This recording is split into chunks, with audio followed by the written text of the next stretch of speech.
So, good morning everyone. Today we will going to study about a very interesting topic, and that is the earth and the solar system. So let's begin. Yes. So today we will study about a very interesting topic, and that is the earth and the solar system.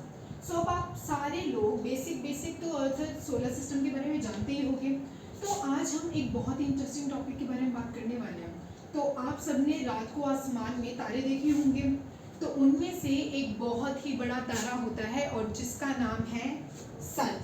क्या आपको पता था सन एक star होता है? और हमारे star, हमारे प्लैनेट्स में प्लैनेट्स, एस्ट्रॉइड्स, कॉमेट्स, ऐसे सिस्टम में बहुत कुछ इन्वॉल्व होता है और इसी से बनता है हमारा सोलर सिस्टम। तो आपको वही तारा पता होगा, द सन, जो कि हमारा लाइफ में बहुत ज़्यादा इंपॉर्टेंस रखता है। तो चलिए आज हम जानेंगे कि हमारा सोलर सिस्टम क्या है और इसमें अर्थ का क्या स्पेशल रोल होता है। Next slide. What is the solar system? Our cosmic family. The solar system is like a giant family in a space. It includes the sun, 8 planets, their moons, and smaller space objects like asteroids and comets. तो asteroids के बारे में आप जानते होंगे। asteroids का मतलब होता है छोटी छोटी rocks जो कि ज़्यादातर मार्स और जुपिटर के बीच में मिलते हैं। The sun sits at the center, acting like a powerful magnet that keeps everything moving in a perfect circles around it. So solar system एक बहुत ही बड़ा सा परिवार है जिसका हेड है सन और उसके चक्कर लगाते हैं प्लैनेट्स, मून्स, एस्ट्रॉइड्स और कॉमेट्स। जैसे हमारे घर में मम्मी पापा भाई बहन सब मिलके परिवार बनाते हैं, वैसे ही सन के आसपास ये सब मिलके एक सिस्टम बनाते हैं। तो आपके घर में होगा मम्मा होंगे, पापा होंगे, बड़े भाई बहन होंगे। तो वैसे सोलर सिस्टम में ऐसे एस्ट्रॉइड्स, कॉमेट्स और प्लैनेट्स और सन मिलके एक फैमिली बनाते हैं और उस फैमिली को माना जाता है एक सिस्टम जिसका नाम है सोलर सिस्टम। तो सन के एक बहुत ही अमेजिंग फैक्ट बताती हूँ आपको। जो सन की लाइट होती है वो अर्थ को पहुँचने में कम से कम 8 मिनट लगाती है। कितनी अमेजिंग बात है कि सन की जो लाइट होती है वो अर्थ तक पहुँचने में सिर्फ 8 मिनट लगाती है। तो ये देखो, जैसे कि ये बीच में एक मॉडल है ये मेरा। तो ये बीच में सन है और इसके चारों तरफ जो रिवॉल्व होते हैं वो होते हैं प्लैनेट्स और ये इसके चारों तरफ रिवॉल्व करते हैं। सी ये सन के चारों तरफ रिवॉल्व करते हैं। नेक्स्ट, अब हम पढ़ेंगे जो हमारा मेन स्टार होता है, the sun, our amazing star, giant ball of fire, energy provider, gravity master. Then giant ball of fire वो कैसे होता है? Made up of super hot gases called hydrogen and helium. तो जो सन होता है वो बहुत सारे हॉट गैसेस का कॉम्बिनेशन होता है और ज़्यादातर उसमें क्या इन्वॉल्व होता है? Hydrogen and helium. Next is the sun is the energy provider because it gives light and heat to all the planets in a solar system. And next is gravity master. Its powerful gravity keeps all planet orbiting around it. तो जो सन होता है, हम ये solar system में जानते हैं कैसे ग्रेविटी हेल्प करता है इन सारी चीज़ों को, प्लैनेट्स, एस्ट्रॉइड्स, कॉमेट्स, इन सबको हेल्प करने में ताकि वो एक ऑर्बिटिंग अराउंड करे। ठीक है। The sun's core temperature reaches at incredible 15 million degree Celsius. That's hot enough to melt anything. अभी कितनी अमेजिंग बात है, जो सन का कोर टेम्परेचर होता है वो कम से कम 15 मिलियन डिग्री सेल्सियस होता है, जो कि बहुत ही ज़्यादा हॉट होता है। नेक्स्ट, मतलब ये सन का टेम्परेचर जो होता है वो बहुत ही ज़्यादा होता है, 15 मिलियन डिग्री सेल्सियस। इसलिए हमें हमेशा, इसलिए टीचर्स और कोई भी डर्मेटोलॉजिस्ट ये हमेशा बोलते हैं सनस्क्रीन लगा के रखना चाहिए। Next slide is meet the 8 planets. अब हम पढ़ेंगे हमारे 8 प्लैनेट्स के बारे में।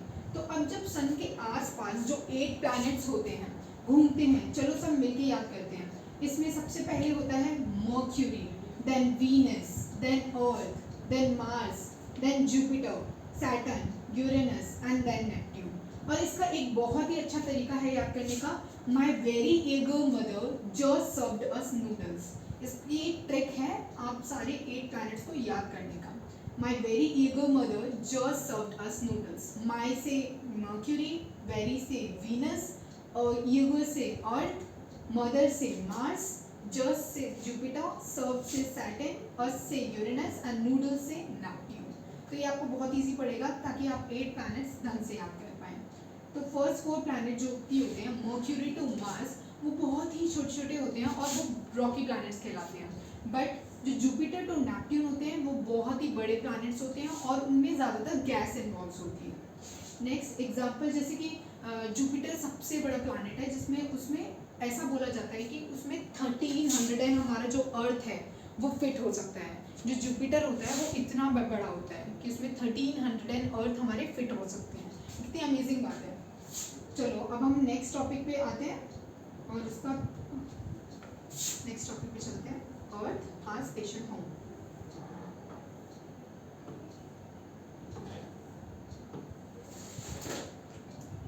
अर्थ our special home, why Earth is perfect for life, third planet from the sun, just the right distance, has breathable air in its atmosphere, 70% covered by life-giving water, perfect temperature for plants, animals and humans.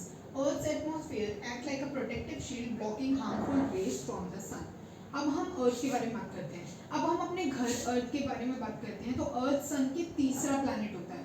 ये एक ही planet है जहाँ life possible है क्योंकि यहाँ पे air है, यहाँ वाटर है, यहाँ सूटेबल टेम्परेचर होता है। तो उसमें हम अर्थ की अगर बात करें तो बोला जाता है कि 71% जो उसका पार्ट है वो किससे कवर्ड है, वो वाटर से कवर्ड है। इसलिए इसे ब्लू प्लैनेट भी कहा जाता है क्योंकि यहाँ पे लाइफ पॉसिबल है और यहाँ पे 70% जो एरिया है उसका वाटर कवर करता है। अर्थ के पास हालांकि एक ही मून है और इसके आसपास एक प्रोटेक्टिव लेयर है जिसको कहते हैं एटमॉस्फेयर, जो हमें हार्मफुल जो रेजेस होते हैं उनसे बचाता है। जो एटमॉस्फेयर होता है वो हेल्प करता है हमें हार्मफुल रेजेस से बचाने को। तो आपको बहुत सारी चीज़ें पता लगी होगी अभी अर्थ के बारे में। अब चलते हैं हम मून की तरफ। देन अब हम बात करेंगे the moon, Earth's faithful companion, Earth's partner. The moon travels around Earth completing one orbit every 27 days, changing phases. We see different shapes: new moon, crescent, half moon and half full moon. No life possible. The moon has no air to breathe or water to drink. It's like a desert in space. तो जो moon होता है वो हमारा natural satellite होता है। ये अर्थ के चक्कर लगाता है। मून पे ना एयर है ना पानी, तो इसलिए बोला जाता है कि मून पे जो लाइफ है वो पॉसिबल बिल्कुल भी नहीं है बिकॉज वहाँ पे एयर भी नहीं है, वहाँ पे वाटर भी नहीं है। तो मून के जब अलग अलग शेप्स हमें देखने को मिलते हैं, जो कि होता है new moon, half moon, full moon, हम ये चेंजेस हर 29 डेज में देखते हैं। इसे कहते हैं फेजेस ऑफ द मून। जो हम लोगों को शेप्स देखने के लिए मिलते हैं उसे क्या बोला जाता है, फेजेस ऑफ द मून। जिसे हम बोलते हैं कि पूर्णिमा है, आज अमावस्या है, तो ये क्या होते हैं, ये फेजेस ऑफ द मून में ही इंक्लूड होते हैं। तो अब आएंगे हम नेक्स्ट टॉपिक है अदर स्पेस नेबर्स। जो हमारे अब अदर स्पेस नेबर से हम क्या समझते हैं, जो हमारे सोलर सिस्टम में और भी चीज़ें होती हैं other than planets and other than sun, moon, उसके अलावा भी बहुत सारी चीज़ें होती हैं जैसे कि एस्ट्रॉइड्स। अब एस्ट्रॉइड्स क्या होते हैं, मैंने आपको पहले बताया था, जो छोटे रॉक्स होते हैं और ये ज़्यादातर है ना मार्स और जुपिटर के बीच में ही मिलते हैं। अब नेक्स्ट क्या आएगा, comets, icy snowballs with beautiful glowing tails when they get close to the sun.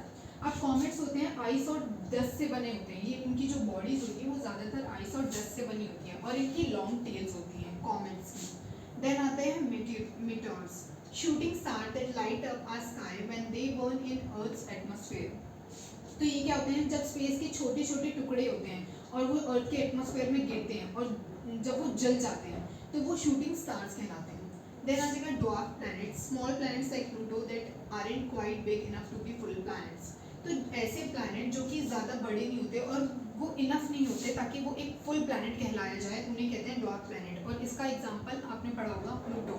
Pluto भी हमारा एक प्लैनेट था जो कि पहले सोलर सिस्टम में था। चलो नेक्स्ट टॉपिक पे आते हैं, the earth moves in space. अब इस टॉपिक में हमारी क्या बात हो रही है कि जो अर्थ होता है वो कैसे रोटेट होता है और जब वो रोटेट होता है तो कब सीजन्स होते हैं, कब एक डे और नाइट कैसे होते हैं, तो वो रोटेशन पे डिपेंड करता है। जब अर्थ मूव्स इन स्पेस, अर्थ कैसे मूव करता है स्पेस पे, तो हम पढ़ेंगे मूवमेंट ऑफ द अर्थ। तो अब देखो अर्थ दो तरह से मूव करती है, एक होता है रोटेशन, एक होता है रिवॉल्यूशन। अब रोटेशन में क्या बोल रहा है, Earth spins earns every 24 hours causing day and night. अब रिवॉल्यूशन में क्या बोल रहा है, Earth orbit sun in 365 days producing season. अब रोटेशन में क्या होता है, जब अर्थ अपने एक्सिस पर घूमती है 24 घंटे में एक बार जब घूमती है उसे क्या बनते हैं, डे और नाइट बनते हैं। बट रिवॉल्यूशन में क्या बात हो रही है, जब अर्थ सन के आसपास घूमती होती है, मतलब 365 डेज में एक बार जब घूमती है तो उससे क्या बनते हैं, सीजन बनते हैं। अब आपको पता लगा रोटेशन होते हैं कि जब वो 24 आवर्स में से एक बार अपने ही एक्सिस पे घूमती है तो उससे क्या बनता है, डे और नाइट बनता है। और रिवॉल्यूशन में क्या होता है, रिवॉल्यूशन में 365 डेज में से जब एक बार घूमती है तो उससे क्या बनते हैं, सीजन बनते हैं। ठीक है, अब नेक्स्ट टॉपिक आएगा, देखो rotation, Earth spin like a top once every 24 hours giving us day and night. Revolution में क्या होता है, Earth travel around the sun once every 365 days creating our seasons. Rotation में डे और नाइट होता है, रिवॉल्यूशन में सीजन्स बनते हैं। Now we will study about amazing solar system facts. Jupiter the giant, more than 1300 Earth could fit inside Jupiter. जैसे मैंने आपको बताया जुपिटर इतना बड़ा है कि उसमें 1300 अर्थ फिट हो सकते हैं आराम से। Weird Venus, a day on Venus is longer than it's year. How crazy is that? Yes, it's crazy because Venus, एक जो वीनस में एक दिन होता है वो बहुत ही लंबा होता है, मतलब आप ये मान लो कि जो day on Venus is longer than it's years. And Saturn rings made of billions of pieces of ice and rock floating in perfect circles। जो सैटर्न की रिंग होती है वो पीसेस मतलब आइस और जो रॉक के पीसेस से बनती है। ठीक है, फिर windy Neptune has the strongest winds in the solar system, faster than any hurricane on Earth. Then move to the next slide. Let's review our space journey. The sun rules. Our star sits at the center, providing energy and holding everything together with gravity. The sun rules. Our star sits at the center, providing energy and holding everything together with gravity. 8 planets family. 4 rocky planets closest to the sun. 4 gas giants farther away. 4 rocky planets मैंने आपको बताया ही था, जो mercury से Mars आते हैं, और उसके बाद जो जुपिटर से नेपट्यून तक हैं वो बहुत ही ज़्यादा गैसेस और बड़े बड़े प्लैनेट्स होते हैं। Earth is special, the only planet we know with life, air, water and perfect condition. तो जो अर्थ होता है वो एक लौता प्लैनेट है जिसमें लाइफ पॉसिबल है, बिकॉज वहाँ पे एयर है, वाटर है, सब कुछ है। Earth never stops moving.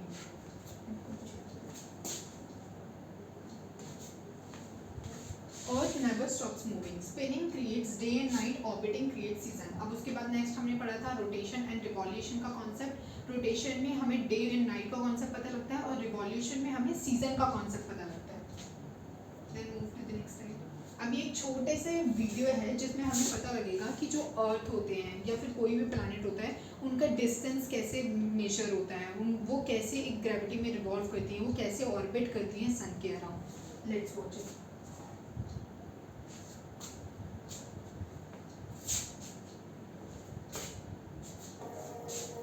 Our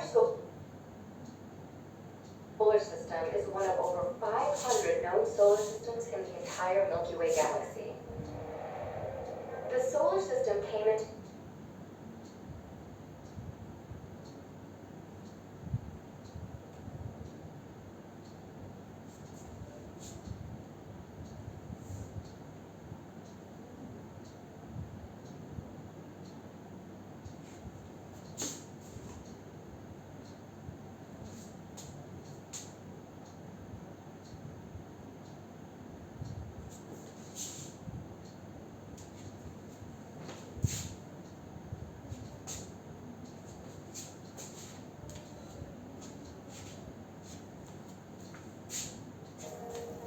Our solar system is one of over 500 known solar systems in the entire Milky Way galaxy. The solar system came into being about 4.5 billion years ago when a cloud of interstellar gas and dust collapsed, resulting in a solar nebula, a swirling disk of material that collided to form the solar system. The solar system is located in the Milky Way's Orion star cluster.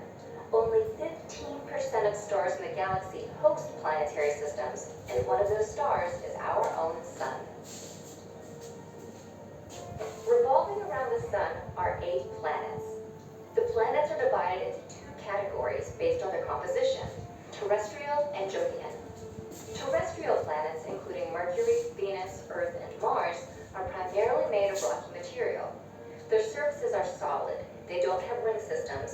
They have very few or no moons they are relatively small.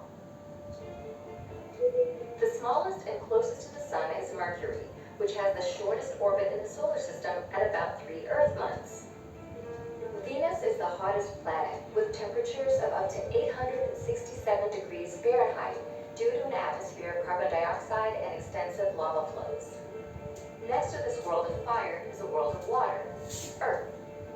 The water systems on this planet help create the only known environment in the universe capable of sustaining life. The last of the terrestrial planets, Mars, might have also supported life about 3.7 billion years ago, when the planet had a watery surface and moist atmosphere. Beyond the 4 terrestrial planets of the inner solar system lie the Jovian planets of the outer solar system. The Jovian planets include gas giants Jupiter and Saturn, and ice giants Uranus and Neptune. The gas giants are predominantly made of helium and hydrogen, and the ice giants also contain rock, ice, and a liquid mixture of water, methane, and ammonia. All 4 Jovian planets have multiple moons, sport ring systems, have no solid surface, and are immense. The largest Jovian is also the largest planet in the solar system, Jupiter. Nearby is Saturn, the solar system's second largest planet.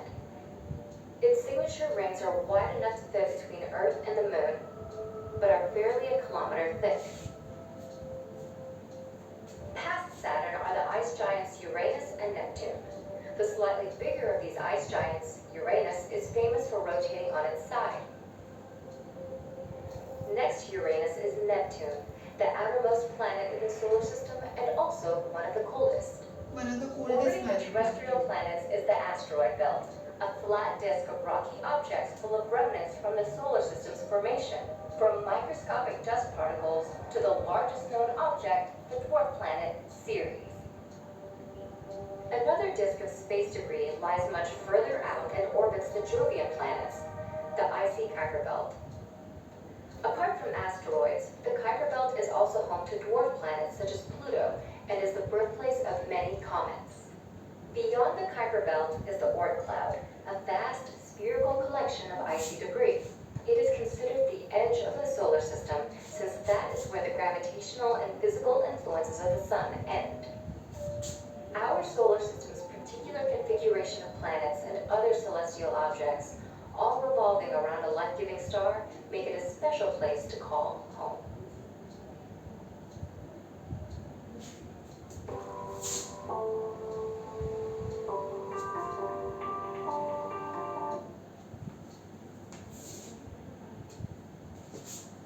अब आपको बहुत सारी चीज़ों के बारे में पता लगा होगा इस वीडियो से। इसने पूरा एक ब्रीफ जो अभी तक मैंने बताया आपको, वो सोलर सिस्टम का ब्रीफ में आपको सबकी नॉलेज दी है। चलो, अब आपको कॉन्सेप्ट जो होते हैं वो अच्छे से समझ आ रहे होंगे। Thank you. तो एक क्विक रिकैप करते हैं। तो सबसे पहले हम लोगों ने पढ़ा सोलर सिस्टम के बारे में कि हमारी जो फैमिली होती है, जिस तरीके की हमारी फैमिली होती है, वो सेम सोलर सिस्टम को रिप्रेजेंट करती है। बिकॉज सोलर सिस्टम में भी प्लैनेट्स होते हैं, सन होते हैं, एस्ट्रॉइड्स होते हैं, कॉमेट्स होते हैं, जो कि मिलके एक सिस्टम बनाते हैं और उसे ही बोलते हैं हम सोलर सिस्टम। देन हमने सोलर सिस्टम के बाद में हमने सन के बारे में पढ़ा कि सन एक बहुत ही अमेजिंग स्टार होता है, एक बहुत ही बड़ा स्टार होता है जिसके बिना हमारी लाइफ पॉसिबल नहीं है। और जो उसकी हीट होती है, जो उसकी लाइट होती है, वो अर्थ तक कितने मिनट में पहुंचती है? 8 मिनट्स में पहुंचती है। कितनी जल्दी पहुंचती है।